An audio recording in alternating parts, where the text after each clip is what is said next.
Hey, yo, it's me, Pops Van Marmalade, and you're watching the Comics-Related Madness Network. Huh? So come get some. CromCon. CromCon. Hey, we want to shout out to our sponsors, Daytona Beach Comic Con. If you are a fan of comic books, if you're a fan of comic book conventions, and if you like meeting comic book creators and getting comics and comic related stuff, then you need to make your plans to attend Daytona Beach Comic Con. This year's show is September 9th and 10th.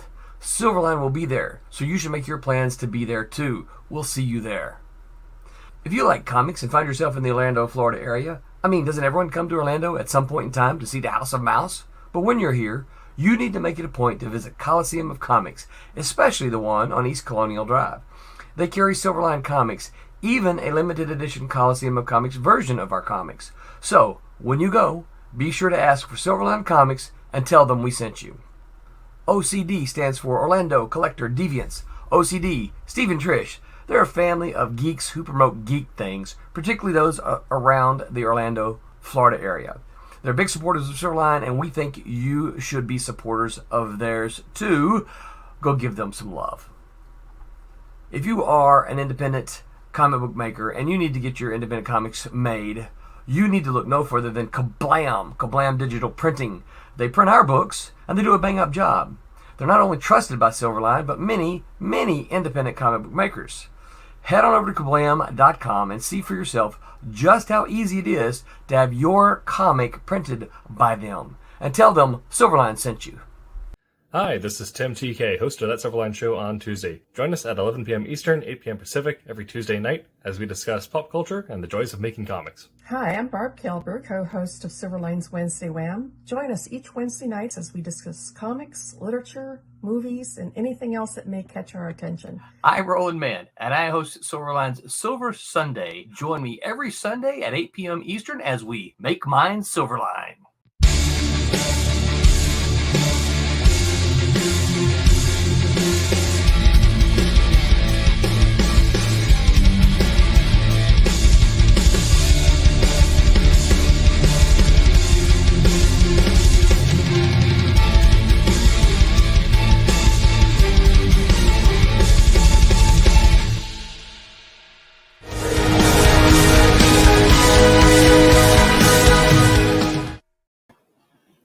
Hello, Internet. Welcome to That Show on Tuesday. I'm your host, Tim TK, and I'm joined, as always, by Jose Fuentes.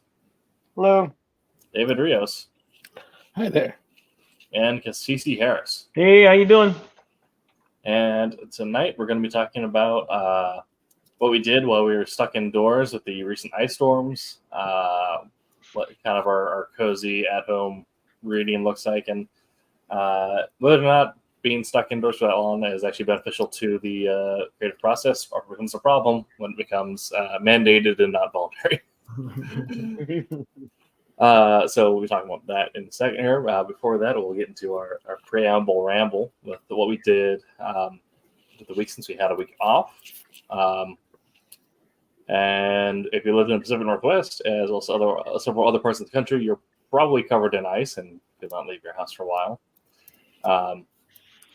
So I don't know if anyone else was there with me, but I spent a lot of time playing Power World since that came out. No, I've heard a lot about it, but I haven't tried it yet. It's a good time. Jose, have you been following Power World? I haven't. I didn't even know what it was, but like I've seen a couple of videos about it. I was considering downloading it, but you know me, I'm a dedicated Arc player. I feel like it is up your alley because you do like Arc so much, and it is very much in the same vein as Arc. Right. Just Pokemon with guns plus everything else. Yeah. Yeah, it looks cool. Yeah. I got one factory set up, and then I set up a soul for mine with all of my unpaid Pokemon working on there. Nice. Yeah, it's a fun time. It's gonna have to get on my list. Yes. So what did you guys do this previous week? I know, Cassisi, you're probably also experiencing some fun weather. Yeah, it's not as bad here though. Like it's all gone now, but for a couple of days there, yeah. it was pretty interesting, I'll say. Getting to work and getting home, so Okay, nice. My office was shut down, so they pretty much didn't care for a week. yeah. Yeah, I heard it was bad out your way, so All right. I don't know what Jose- you're talking about. Like it was terrible. Like it was so cold. It got down to like 57. oh my gosh. amazing. Yeah. I I had to put socks on. Okay, okay. I got slippers on my feet. You don't even know. Oh my gosh. Man. Jose, how'd you I spend your still week? got I kept busy. I had a lot of stuff to do with the kids. Like the kids had a lot of like marching band or not marching band, but indoor percussion stuff and whatnot. I did get some reading done though, which is not Okay. a norm for me. You know what I mean? Like Yeah. other than like the few comic books I actually collect, I actually got like some reading done. I was pretty impressed with Nice. myself. Very cool. And David, how was last week for you? Just just mostly day job stuff. And working on some pages, trying to finish this book. So Nice.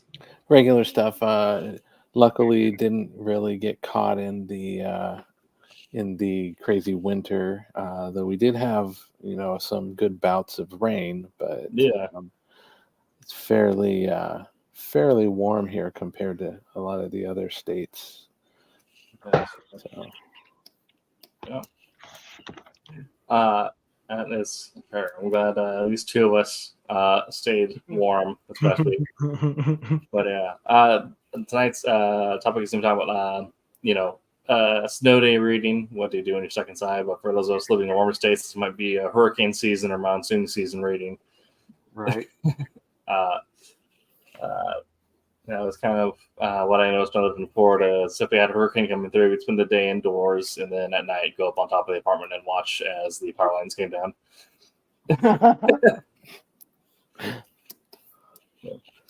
Fun times in Orlando. Oh yeah. But yeah. Well, in general, what we like to read if we have a cozy day at home, as well as perhaps even what winter does for being stuck inside, what that might do for your creative process if you feel like creating an old during that time. So I'll open the floor here and kind of ask everyone if they have a favorite the comic or book that they like to read when they're stuck indoors, if they have or if they don't read at all, like what the preferred media to take in is if you have a day that you're stuck indoors, either with snow or monsoon and rain. I won't say this is a go ahead. No, you're good. You're good. You're good. I won't say that this is like a repeat thing that I read all the time, but lately this Savage Avengers issue is one of my favorites. Oh yeah. To Dine with Doom. I'm telling you, the way Conan Oh yeah. Dr. Doom is written in this is easily one of my favorite things to read right now. Oh yeah.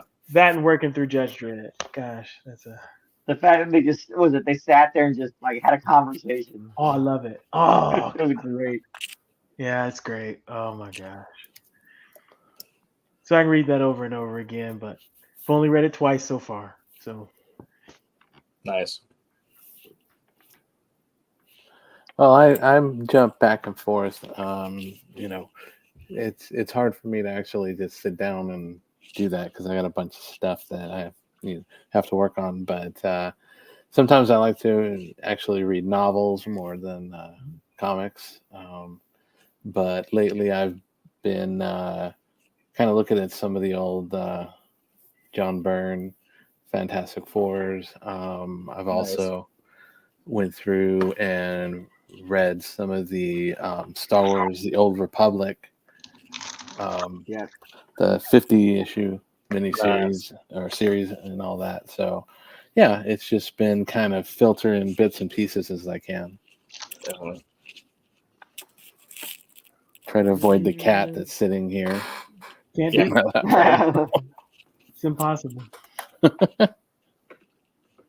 One of my go-tos, like when I'm like, I don't, I mean, not just like I'm sure like the rest of us, I have long boxes of comics, but to like pick one to sit there and like read, like, oh, you know what, I'm gonna read this again, right? It's the Age of Apocalypse series. Oh yeah. You know what I mean? The was Yeah. it maxi series that Marvel had? Like I just thought that was fantastic, but like to actually sit there and read something to discuss with my wife, which is not often happens, but one of the ones we both read together were the Moss series. Like Nice. was it the one the I have the trades right, so 1 and 2. You know what I mean? Those were fantastic, Yeah. and those are actually ones like I read, and then I think my wife read it first, and then I read it, and then we actually got to like discuss it and talk about it. Nice. Yeah. Kind of like David. Like if I'm having a cozy day at home, sometimes I do prefer doing a novel. Like for me, if we're doing a novel, it's usually one of the Dresden books. Like anything by Jim Butcher. It's like really good. It's like Nice. But my normal go to, like if I'm stuck at home and can't do anything, read is X-Men Utopia. Nice. Yeah. That or like Messiah comics, but anything from that era of X-Men, I love. Just it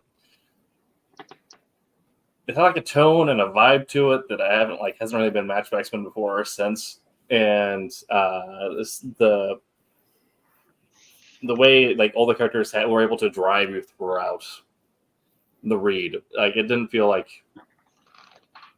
you were losing out on time with anyone in particular. There's just a lot of time spent with characters driving each moment, and so it just feels like it's been a lot of time with each character, which I really, really appreciate. Although it has recently changed because I was given a gift before this winter, so now I do have a new cozy home read, which I was given the Oh, nice. the manga adaptation of Gundam. That's cool. Yeah, so that is now my new cozy read at home.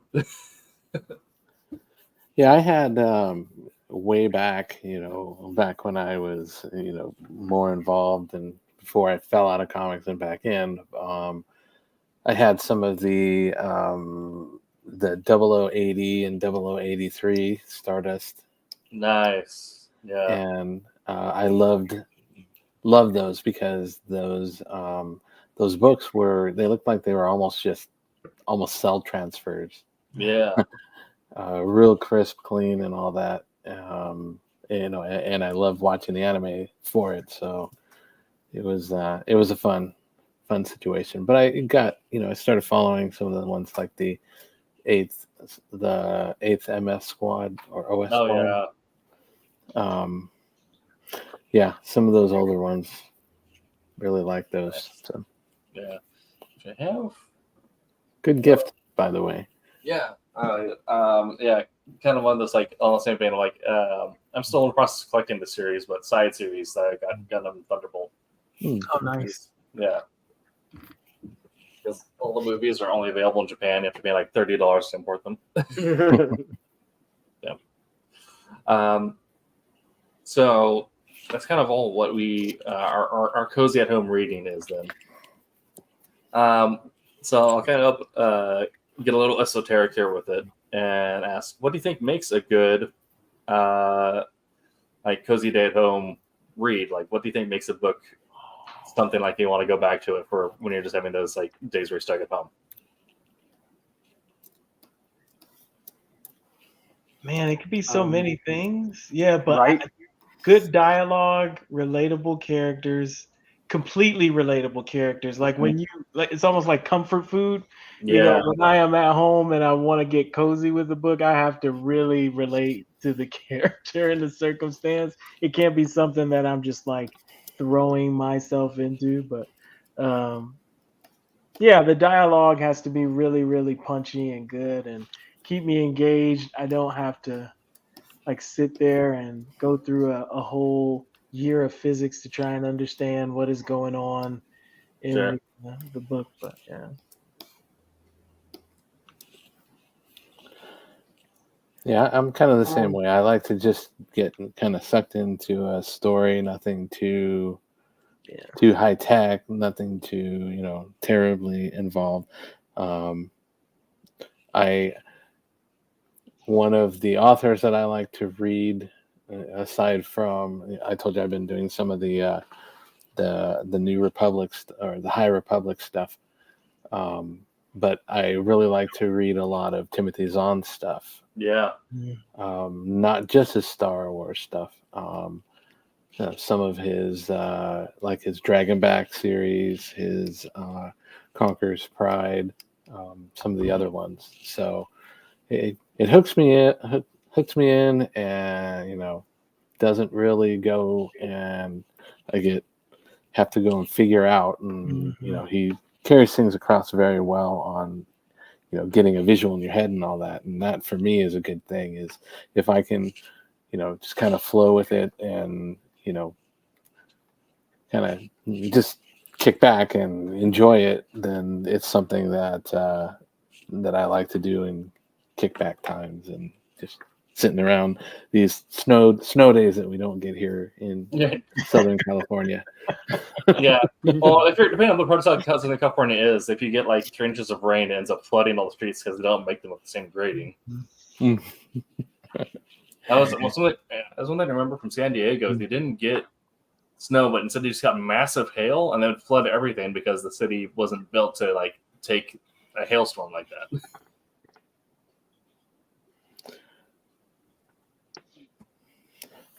Yeah, we get that, and we get things like you've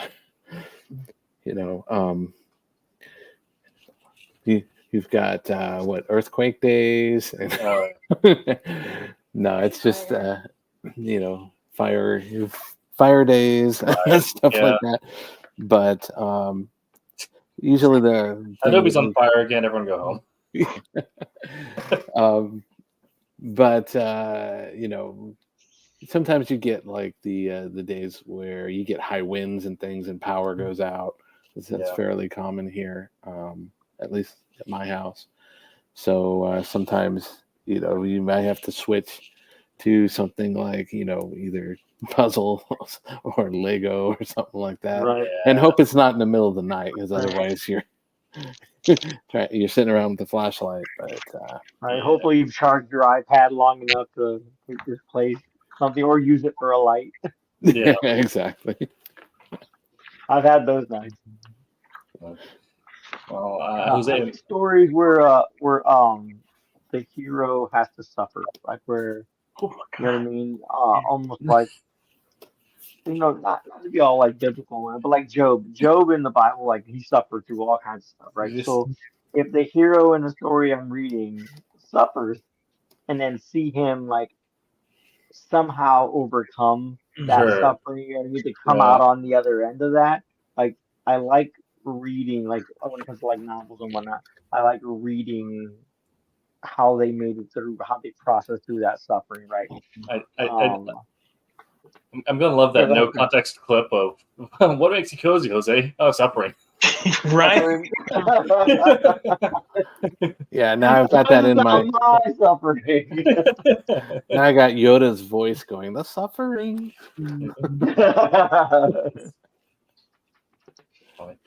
I mean, I'm kind of the same way. Season David, like for me, is like as much as I love like super poetic prose or something like. I mean, I love Gundam, so I love something with like a supercharged message, right? Because that's all Gundam is. But I love if it's a cozy read, or like I'm just gonna binge through like a book or like a trade paperback in like a one sitting, or like a collection of comics in like a day. It has to be something like really good characters, like the characters of people that I want, that like I fall in love with, or I want to fall in love with, and want to spend the day with. And that's why I like the Dresden Files, the way that Jim Butcher does the magic system. Where like Brandon Sanderson has a great magic system, which if anyone wants to learn how to write a magic system, we'll refer them to Brandon Sanderson. Yes. If anyone wants to learn how to make a relatable magic system, we'll refer to Jim Butcher, because he uses Dresden to relate that magic system to the character. Or like an insert will ask something, or Dresden will be narrating something to the audience, and like it'll be like a question about this magic thing. And he's like, And it works like that because it works like that. You idiot. Now move on, or something like that, where it's just Justin's like, Didn't they? I'm a wizard, not a teacher. Come on. Right.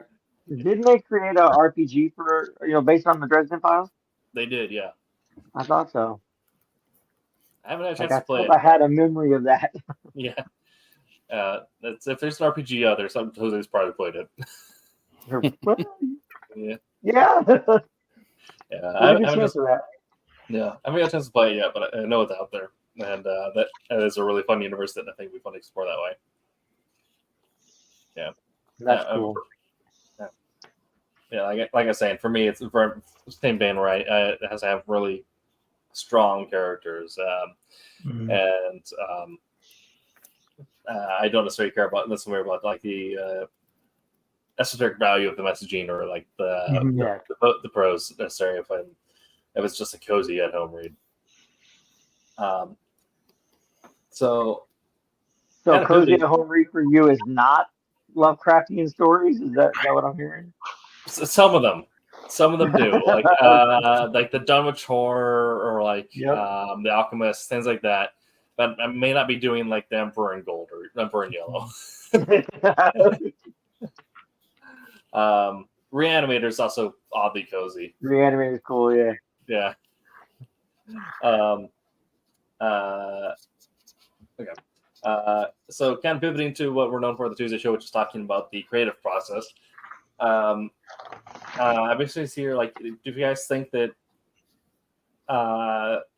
you feel like there's a change to your creative process when you're in more of a wintry atmosphere? Jose, I wonder if like you notice a change like between like Pennsylvania and Florida, and, like the general mood and inspiration from your surroundings. The mood, like depending on what I read, right? Because as I mentioned before, I love westerns, right? I love gothic horror, and I love hero suffering, right? So what I read will directly affect what I listen to, right? Sure. So I'm like, oh, this is not going to work. I got to put this kind of like weird something, I don't know, Voltaire or something, right? And but that like mixed together, right? That what I've read mixed together with what I listen to, that really does help, like, to fuel my creative process in one way or the other. I think the more things I read that are in regards to suffering, I think I add more dark things to it. Like, you know what I mean? I was like, oh, I need more shadow here. I need more, you know what I mean? I know that sounds really, I don't think it sounds that weird actually, but it's, to me, it makes sense. Or if, I'm reading or watching or listening to something a lot, my inks tend to be lighter. You know what I mean? It tends to be a little more fluffier, I guess. I don't know. Sure. Not so. The master wants attention, CC. I know. Nice pets. Yeah. I'm kind of like, almost kind of like conversely. When I notice that when I'm writing during like winter and fall, and I don't like, and my lighter time for like being creative and like lighting the lighter themes and stuff is usually in like summer. Like that's when I feel like writing the most, kind of like Pulp Fiction and stuff. Right. But during winter, almost opposite of what I'm reading is when I get more into the it's because I'm stuck inside, so I have more time to go up my own butt. But that's when I start writing my very like esoteric, poetic, like overly nonsensical stuff. Right. That makes sense. Yeah. Right? Cabin fever sets in, and all of a sudden the crazy start to come out. Exactly. I want to read something which is, I think, very light, very easy to read, like Dresden Files or whatever. But then I want to write something that's just like, no, this is my magnum opus. I'm just like reciting. I'm talking to the muses and reciting the words of the Greek gods right now. You're right. Yeah. It's interesting. I don't know if I've ever thought about how, the seasons affect my creative process. I will say that, the media all around you is kind of imposing certain thought. Like, the season of giving and sacrifice and all that stuff around the winter season, so Sure. and then being it's being dark all the time. You are kind of inside more, and you're not. I mean, I don't know people's lifestyles, but you're probably not as busy in the evenings, right? So I think I want to world build a lot in the winter, but I don't think I've ever really attributed that to the winter season. But you just have a lot more time to put a lot more thought into new ideas, and Yeah. I suffer from trying to get a whole bunch of ideas out, right? Like it's like, Yeah. man, complete this one before you get a new idea out. But it's really hard when you're inside and you just want to get everything Yeah. Yeah. out of your head onto some I want to meet the writer who fully completes one project before moving on to the next. I'm pretty sure they don't exist. Yeah. so hard. Yeah. So hard. Because you don't want to forget. Like, man, that's a good idea. Let me jot some stuff down, and you just keep doing that. Yeah, it's like I'm just gonna take this down real quick, and that's an issue in a new series. All right. Yeah, yeah. That's exactly how it works. Yeah. Yeah, I know. So we moved to Florida because my wife's family's down here, but one of the other major reasons was my wife has seasonal depression. Oh, Yeah. So I'm from Indiana, and so up there it's like what, gray yeah. 9 months out of the year. So, Yeah. um, It is. I learned that when she starts to get a little gloomy, right, I I start to get a little more organized because, and I didn't really realize until we came down here, right, that when during the rainy season, I want to stay outside. I want to go and like I want to enjoy the rain. I want to enjoy the sound of it and everything. Mhm. She does too. She loves it, right? Mhm. But she loves the fact that it will rain and then go away and the sun will come out, right? Yep. And but during the summer for me, I don't like to go outside because it's hot and I don't like people. So I Mhm. will come up, and I actually tend to get less work done during the summer because I don't want to. Well, first off, because my kids are home, right? Mhm. But I don't want to finish what I'm doing and then have to go outside for anything. Okay, I'm gonna go distract myself with another project Right. because I have to stay inside. I can't go out. I can't go do this. I can't go do that. And then the winter time, I'm like, oh, now I want to go out. It's cooler out. It's like 60 out instead of like 190. Mhm. My shoes aren't melting every time I take a step to the mailbox. Oh yeah. When I was living in Florida, going to Full Sail, I didn't have a car at the time. I lived back in Oregon, but I brought my collection of longboards with me, and I melted through Nice. so many wheels. on my Heck yeah, you did. But also, same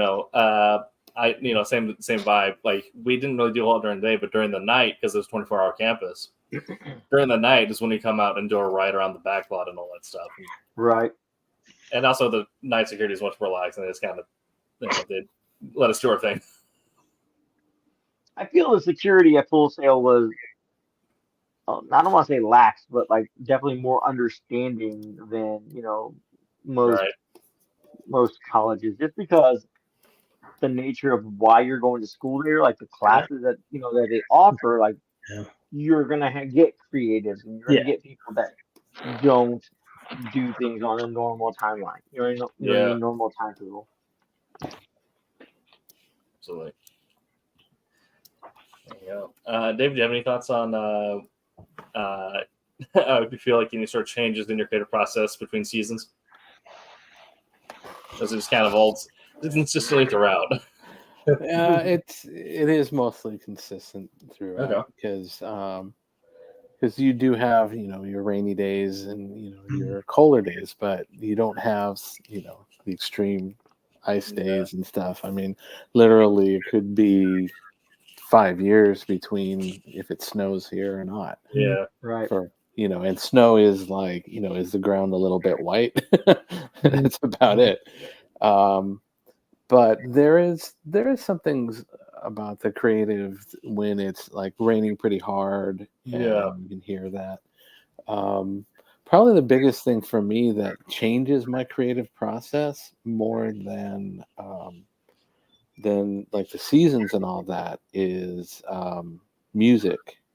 Mhm. When I'm going through and I'm listening to music. Most of the time I'm not, but sometimes I just get a thing where I just want to crank up, a mix of, like I have a mix where when I go out and walk.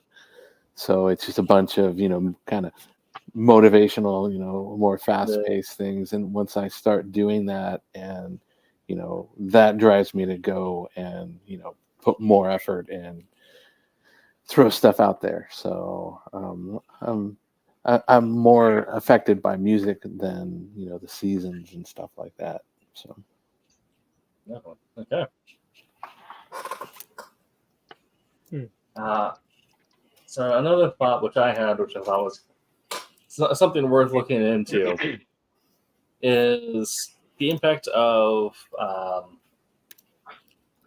just general winter themes on stories, as well as how they're used to convey different perspectives, or like to change the mood of a story.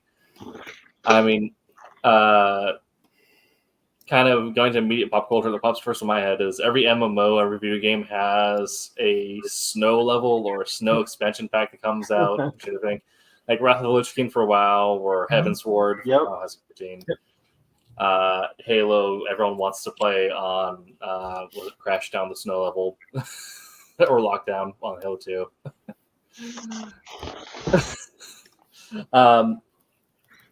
But also, in comics and novels,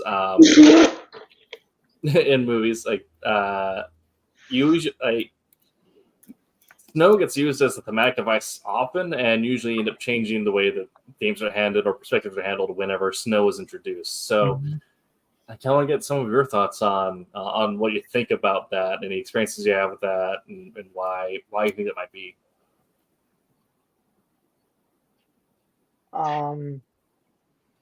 Also, any examples of like if you have a favorite use of snow in media too.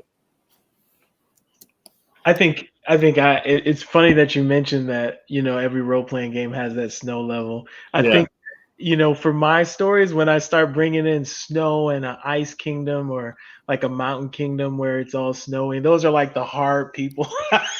Big Viking-esque kind of like, magic bearing with jacked people that come down. And so I like the idea of that. I guess that goes to Jose's kind of idea of characters that suffer. I think like the people who live in that kind of it's not just me. environment, those are the characters that are kind of like the awesome, like, man, this is either it's going to be a hard villain to deal with, or it's going to be like an awesome ally to have kind of character. Right. Yeah. Well, it's like in Lord of the Rings, and this is just going off the movies and whatnot, right? When you start off in the Shire, it's like flowers and green grass and whatnot, nice hills, right? And then as they get closer, and it's not snow, but as they get closer to like the end, you know what I mean? There's ash everywhere, and the terrain is different, right? It becomes a little more rocky, a little like junted, right? Snow is to me, snow is the same like interpretation where like you think of like anybody living in that kind of climate, like Tim right now. It, people suffer, you know what I mean, and they persevere over that like the harshness of the terrain, right? So like you're like, oh, we're gonna start your quest and whatnot, in a nice little area, and then all of a sudden just rain like all kinds of obstacles, but like you get snow, and it's like, oh, like everyone I feel mentally sees that as like, oh, now we've hit obstacles, now we've hit problems, you know what I mean, to overcome, and because snow sucks. I'm sorry, it does. I love it, but I don't get it every day, right? Yeah. And I used to in Indiana. We didn't just have like regular snow. We had like sloshy snow, like wet snow, almost all the time. And you could sit there, and we had this fitness center that had a big field in the front. We used to go, it was kind of diagonal from my grandmother's house. We used to go there and play football during the summer, right? I was never very good. I was the smallest of all my cousins, but we played football. But when it snowed, that would like get covered in snow, and you could like walk out there and just drop, right?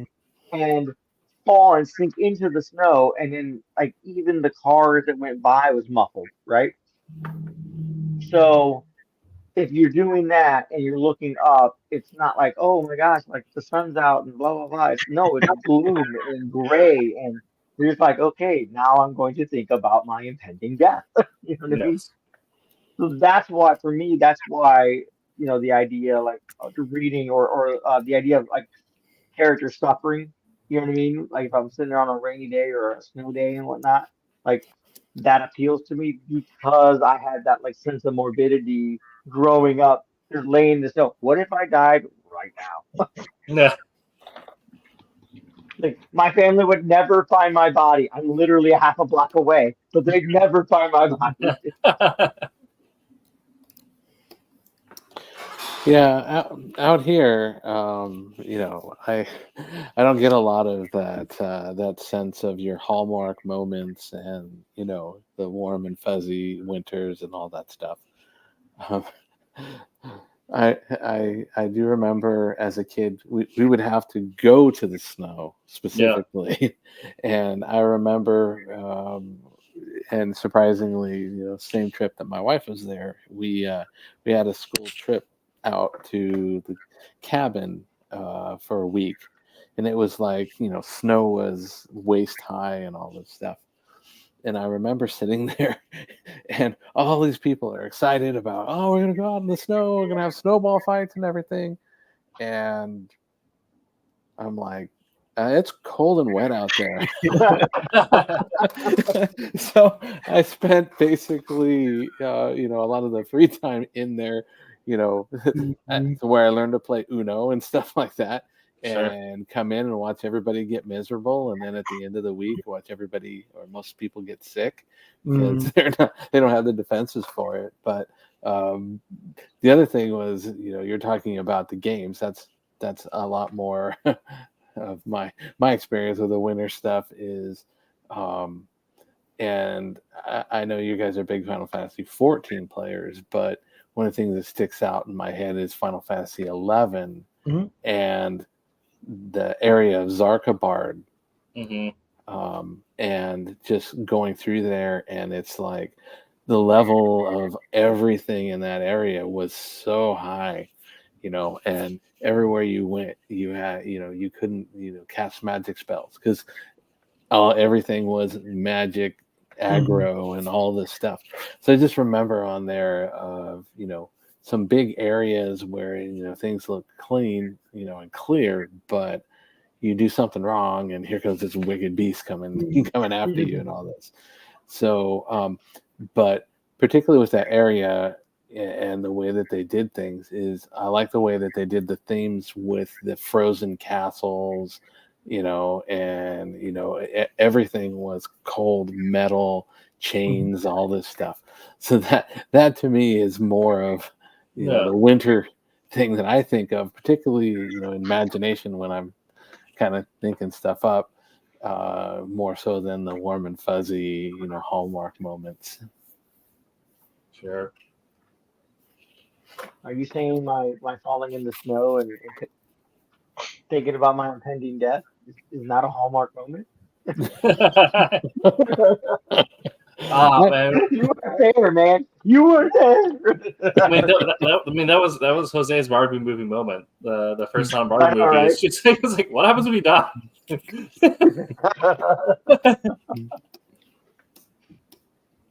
There we go.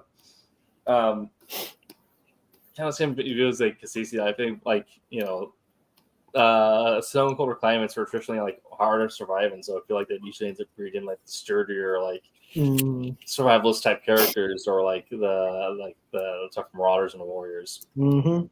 So I always think of like like the Nords from Skyrim or something like Mhm. that. Where, Exactly. Yeah.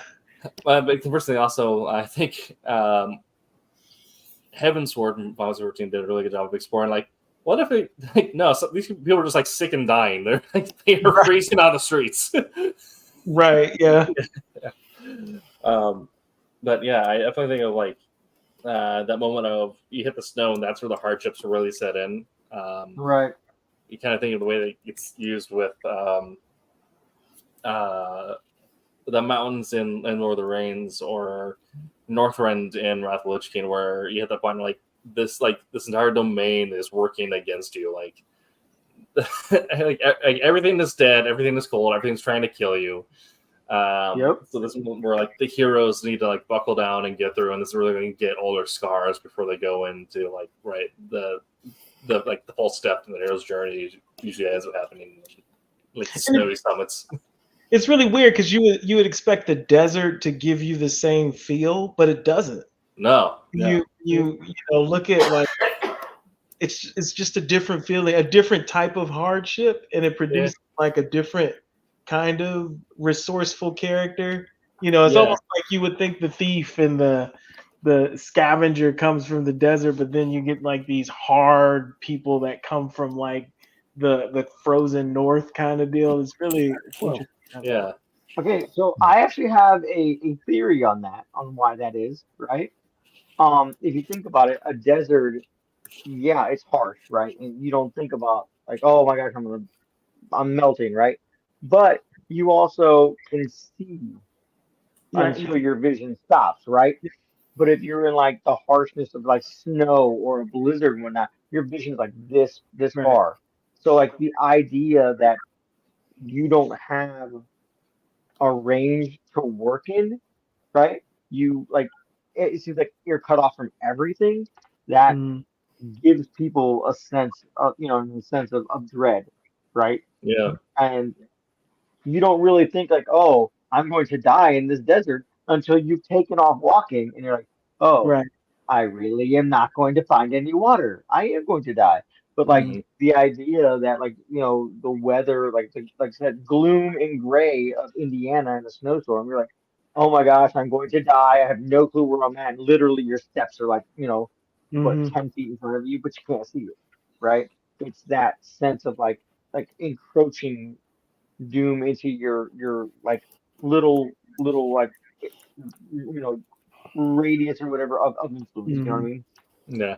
It kind of reminds me of also like just going back to comics thing, but like how that gets applied to comics. Like thinking about like how like Alpha Flight got introduced and what was like that where it's like Hexen are like, who are you? And like, we're you, but a little tougher because we're Canadian. Right? Or how the Canadian wilderness, how many times has it been destroyed by Hulk and Wolverine fighting the snow? Right. Yeah. Chasing down Wendigo yet again. Mhm. Yeah. Yeah, I definitely see Jose's theory there, and I agree with CC on that. So, kind of looking at how that then gets applied to characters that come from the storylines. What are some like examples you can think of, like villains or heroes that come from those snowy climates, and how that affects how the character is designed, how the character is written? We kind of get more specific with the references here. Mm, So Wolverine came from Canada and the wilderness and whatnot, and like his design is meant to be more hardy, Mm-hmm. right? Um, even even Storm from the plains of and whatnot of Africa, you know what I mean? Hers is less, I don't know, not so much less hardy, but because Storm is awesome. Mm-hmm. But even the use of her power is more free flowing, right? mm, Yeah. And then you think of Sabretooth and Wolverine and the whole fighting in the snow, and which they did a lot. You know what I mean? What, the 90s.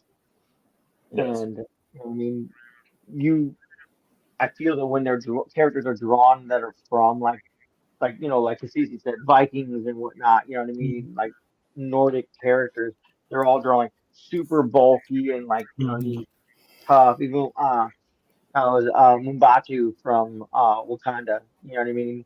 From mhm. Black Panther. Like the character they had for that is like this big bulky dude, right? And so like when you do a character, I feel like you consider that they're from the north, they're from like, a harsh winter climate. They tend to be drawn to be more hardy. You Hmm. know what I mean? As opposed to like really anywhere else. Like what I think Warpath was one of the few characters, in my opinion, that were like Native American that was actually drawn to be like big and bulky, like him and Thunderbird. You know what I mean? Yeah. They were drawn to be like huge. And to me, that never resonated as Native American Hmm. because most Native Americans I know, and I know several, um, that's not their body type. That's not That's not their their aesthetic, yeah.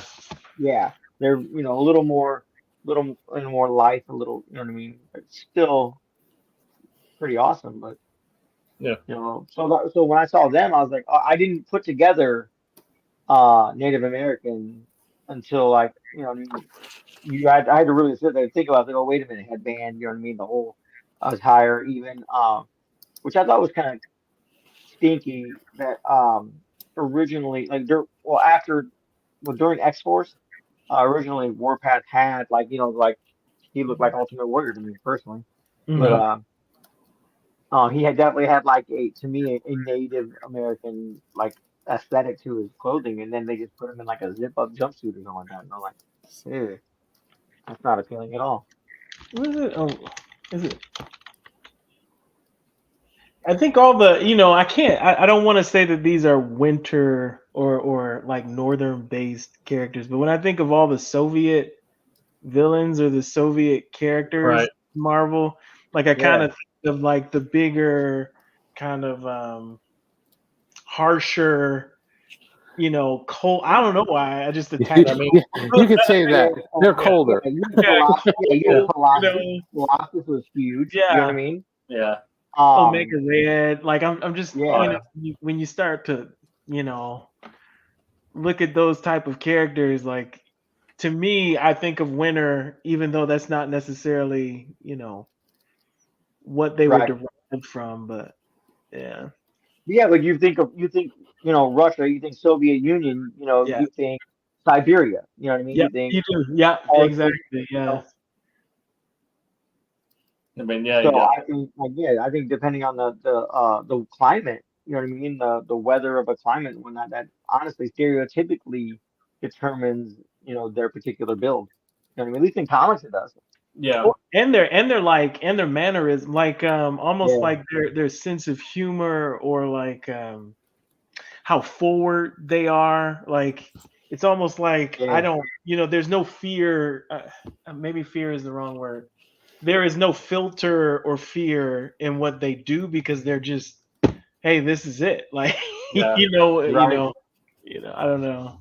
Yeah. Like the I wrestled bears at 13. What are you going to do? Yeah, Type well, thing. yeah, Yeah. Yeah. scenario. Yeah, this is stupid. Like, Yeah. Right, like Arnold Schwarzenegger in Red Heat, he played that yeah, Russian agent and that. Yeah. yeah. But Well, yeah, think like I about mean, think about some of the ones like Sean Connery in Hunt for the Red October and all that. They had a lot of that cold, stern, stiff. But one of the things, ironically, you did mention him in here was physically built. You look at Colossus. Colossus is big. Colossus is strong, and all this stuff. But then on the flip side, one of the things that made him such an interesting character is he was the complete opposite on Right. the inside. He was personality wise, yeah, Yeah. he was yeah, he was as soft. He's the soft center to the hard, crunchy exterior The teddy and all right. bear. that stuff. Yeah. Oh, yeah. So and that for me was a lot of the speaking about climates and all that stuff and whatever. I think that made him a far more interesting character. Is that contrast between he's the big Russian powerhouse, but at the same time, not only is he kind of squishy on the inside, but a lot of the things would kind of devastate his character Hmm. when something Yeah, really, really bad happened. So I think that was a good thing on showing an environment that Position. Yeah. created somebody, but you still have the personality of the person as well. Right. And I'm with Jose on that. I never did quite understand why Thunderbird and Warpath were so big. I Right? know that there are, Not to say that there aren't, big yeah, explode up, Native Americans, but like for me growing up, that is not what a Native American looked like to me. You know what I mean? Like, But wouldn't big bodies, wouldn't that the thing though in that era? Like you had to be the big. So yeah, back in the day it was. You know what I mean? Like you look at man, all freaking extreme studio characters, all around like those characters, you know what I mean? yeah. Except for what? Shaft and there's like one more. And the ladies, right? Even Cyberforce characters, you know what I mean? You had oh what's his name? I can't remember his name. He's Native American too, and he's all super bulky. But his hands became blades and whatnot. I drew a blank. I can't remember his name. I'm gonna I look mean, it up. Forge right now. Forge is one of the X-Men. more to the more to a stereotype style Yeah, of it was, yeah, yep.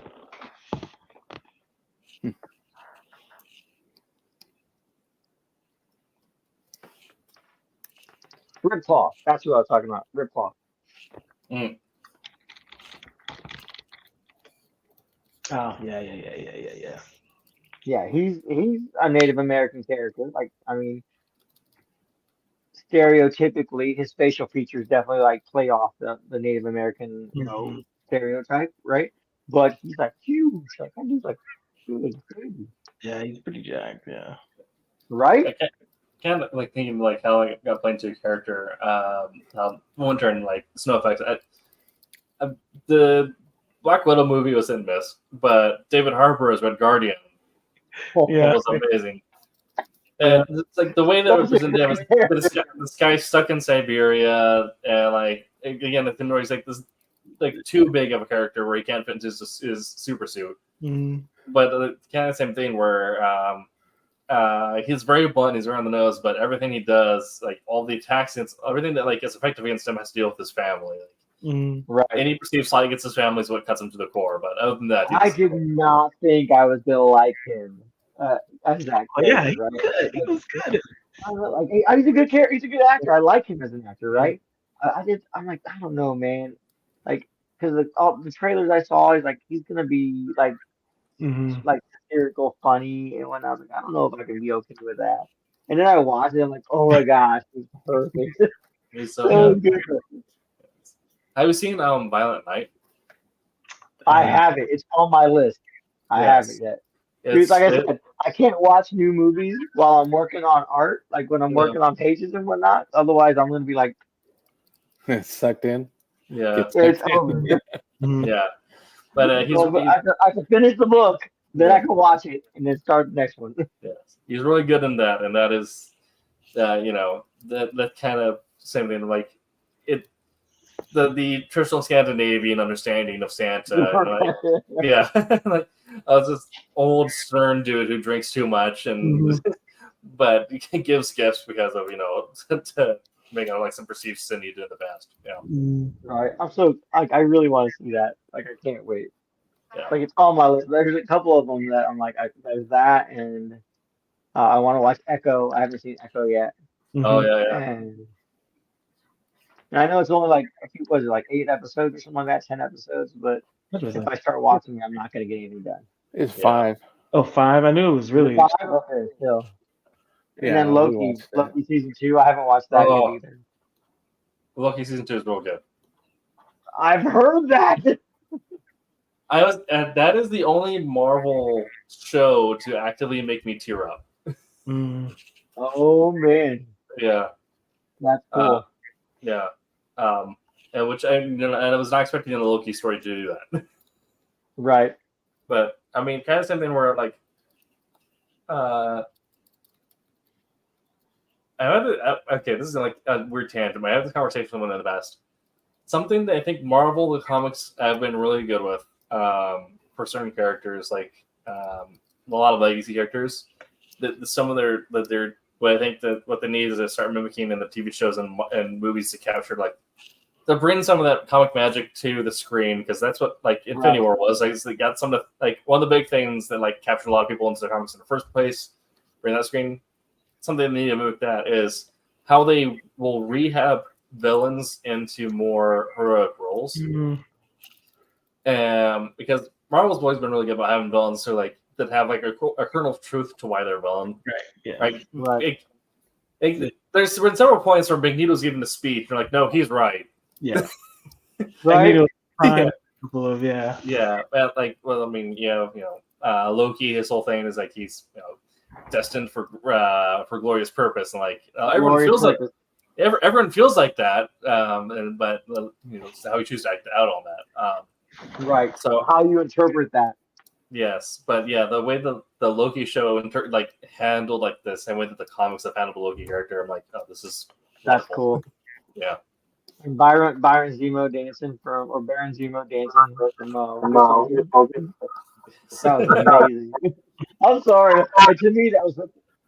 I would have never considered that character doing that in the comic or whatnot, but then to see him actually jamming out in the club, I'm like, no, that's so good. I gotta rewind it. I gotta watch that again. Yes, that's I mean, Baron Zemo too. Yeah, that he is the best part of Falcon Winter Soldier. I thought, where the way he's like, the way he explains like, no, your hero, like the world is geopolitics. Heroes are pieces in the world of geopolitics. I'm going to give you guys some keys to move up in the world, but understand that this is your place in it. Right? Yeah. That's so good. That tangent aside.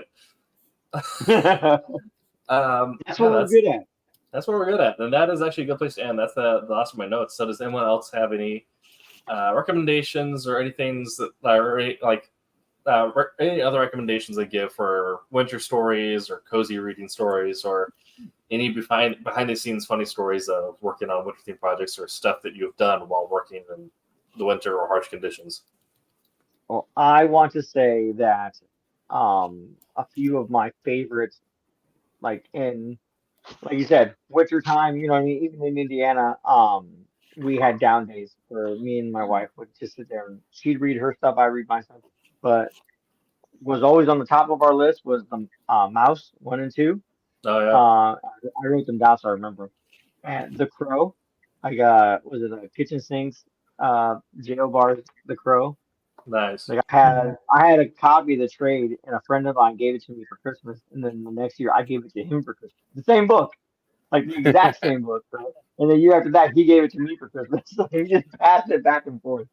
And Why the Last Man? Nice. Yeah. Like Why the Last Man is such a great story. I mean, I guess I should also throw in there Grendel Warchild. That's an amazing story. But yeah, those probably three for me are a go-to, a must. I have lost comics because of a move or natural disaster, but those are ones I always go back and try and find again. You know what I mean? So, but yeah, The Crow, Why the Last Man, and Grendel Warchild. Nice. I guess I would say no matter, if it's winter or summer or spring, whatever the seasonality is that inspires you to do work, don't use it. So don't let it be downtime, right? Yeah. As I get older, the things that you wish you knew when you were younger, right? The things that you could kind of take advantage of or hijack for productivity. Like, I would just say be sensitive to when you are the most productive or when you do get ideas, even to Dave's point where he says he uses music in that way. Like if music can inspire you to do a certain thing, then game that. Like if I know epic video game music, causes me to write a good action sequence because I'm thinking in that way, game it. Like, go to YouTube and type in right now that level that gets you inspired. In the same way, if in summertime you want to write, or you want to create, or you want to draw, or you want to do anything, use it. Because you can't get the time back, right? So the more you understand how to game it, like to gamify or to use it to be productive, just do it. If that means reading, there are always excuses. Yeah, there are always excuses to not not be productive, not do your work. You know what I mean? Like Yeah. what Joe Mad worked on X-Men, and then new video games came out, so he was gone for a while Yeah. playing games. Well, he was You know what I mean? he was making games. I know. I'm just saying. That whole Darksiders thing took all of his time. Yeah. Oh my gosh, that was Beautiful definitely an stuff, investment. but Yeah. but yeah, music is definitely a big driving force. If if you're doing the right, playing the right mix, you're getting energy from it. It's keeping you up, even those times where you're like really tired and you're doing this, but you get the throw on some Metallica and get some good jams going and just suck yourself into it and keep going. Yeah. It's re-energize yourself and Right. I'll say because time at home is also a good time to catch up on any quality TV if you missed it. So my go-to is that I'd recommend are the Stargate series. Like those are classic go-tos if I just need something to put on in the background. But yeah, 80s ninja movies. That's what oh my gosh, yes, 80s ninja movies. Put those or kung fu movies on. Let them inspire you. absolutely. I will tell you one of my favorite stations and whatnot to watch if I can. I think I love my subscription lapse, but was TCM Turner Classic Movies because they played a lot of the older drama, like older detective drama, black and white movies and whatnot, the old Yeah. Agnew movies and whatnot. Oh man, like I don't even have to watch this; I can just listen to that one forever. Yeah. Pick a new one and go. just stay away from stuff like Reacher and all that because you'll be doing that thing that Jose was talking about. What? Oh, Reacher's a good show. I actually like it. But yeah, it's definitely not something I can sit like during Christmas break. I was perfectly fine sitting there watching during Christmas break. I haven't finished the season 2 yet. Yeah. Yeah. That after Christmas break, kids went to school. It was time to get back to work. And like, I can't. I won't get anything done. Yeah. No. I have learned my limits. Yeah, when I finally got around to starting American Gods when I strapped at home. So I started watching the Stars adaptation of Neil Gaiman's American Gods. How is the show? Because I read the book and I love the book, and I'm so afraid to watch it for fear it will tarnish what I read in the book. It's different, but in ways that I think do the property justice. Because like the writing is, I mean, obviously you have to make changes and then things adaptations to like Cell's game, but then also Stars has to do like certain things that give it like that market appeal. So the scenes with Bill Quist are a little like whoa, but Ian McShane as Mr. Wednesday, that is a tour de force on how to deliver lines. So I think if you don't have any like hard triggers with watching sex scenes on TV, I'd recommend it.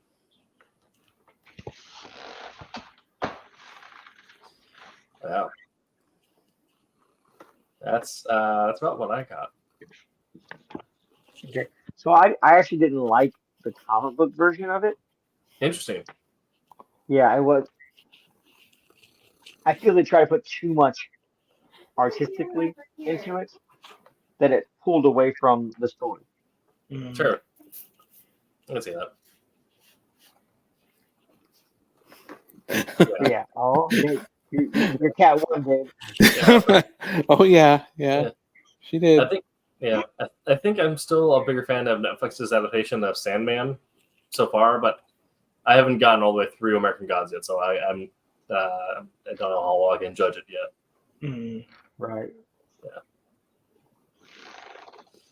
Yeah. Does anyone else have any thoughts or notes on snow days or cozy days at home as relates to comics, or is that what being talked about? Downtail. No, I don't. I don't have anything. Like I said, it's something I don't experience a lot of here. So Fair. All right. Well, we have been That's Silverline Show on Tuesday. We'll be back next week with a special guest. Let me make sure I get the last name correct.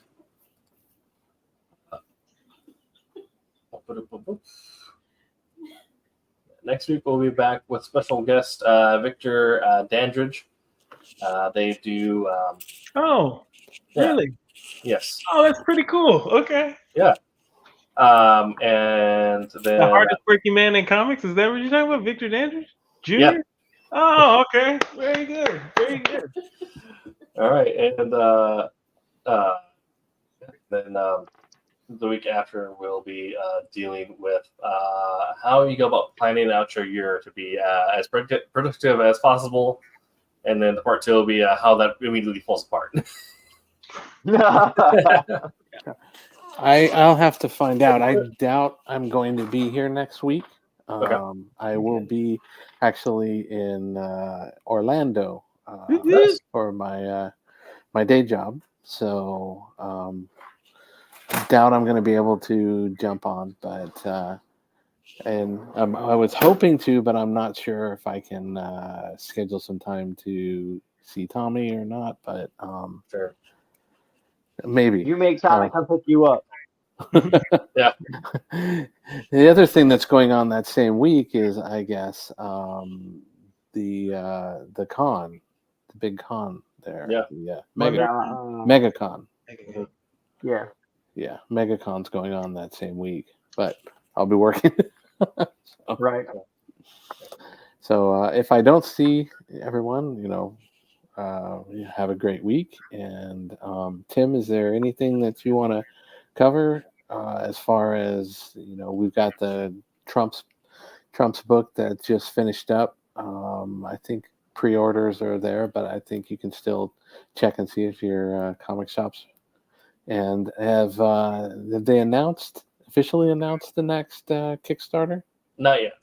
Okay. It'll be we announcing that soon. Yeah. We'll have a Kickstarter in February, so be aware for more details on that. Right. Yeah. Okay. But yeah. We'll be back next week with Victor Dandridge. Make sure to check out Wednesday Wham and Silver Sunday, 8 p.m. Eastern on their respective days. But until next time. Make mine Make mine Silverline. Mine Silverline. Hi, my name is Paul Kupperberg. Make mine Silverline.